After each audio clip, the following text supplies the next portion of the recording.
kokios šalies biurokratai seka, kas nutinka su žmonėm po jų mirties net. Galvoju, nu tai iš senovės Egipte dėdavo, ar ne? Bet dabar. Dabar, bet ir galvoju. Gerai, aš užklausiu šitaip. Ar tai susiję su laidojimo procesu pačiu? Ne, pačia tvarka ne. Tai vadinasi nesusiję su laidojimo vieta? Ne. Gerai. Tai su vieta, jiem vieta yra svarbu. Gerai, bet kai mes kalbam apie vietą, nes aš dabar noriu atsimėtyti religijas, ar mes kalbam apie žmogaus iškelimą ant kalno viršūnės, ar mes kalbam apie duobę, ar kalbam apie cementą? Vis dar patį palaidojimą, ne. Dar toliau po palaidojimo, kas nutinka. Kai žmogus mirė kurį laiką. Dar po palaidojimo.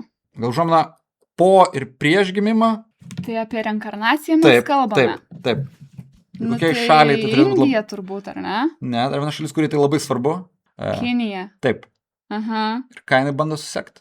Ar nereinkarnavo žmogaus sielą į kitą pavidalą ir ar kūnas nepasikeitė, turbūt po mirties? Bet kokio konkretaus žmogaus? Kūnas? Va šito tai net neįsivaizduoju. Tai dėl naujos Dalai-Lamos jie rūpinasi. Nes tuoj numiris ir dar pats Dalai-Lamas sakė, kad gali būti, kad tas vaikas jau gimė, kuris reinkarnuosis, tai jie patvirtinti turi reinkarnaciją oficialiai ir seka.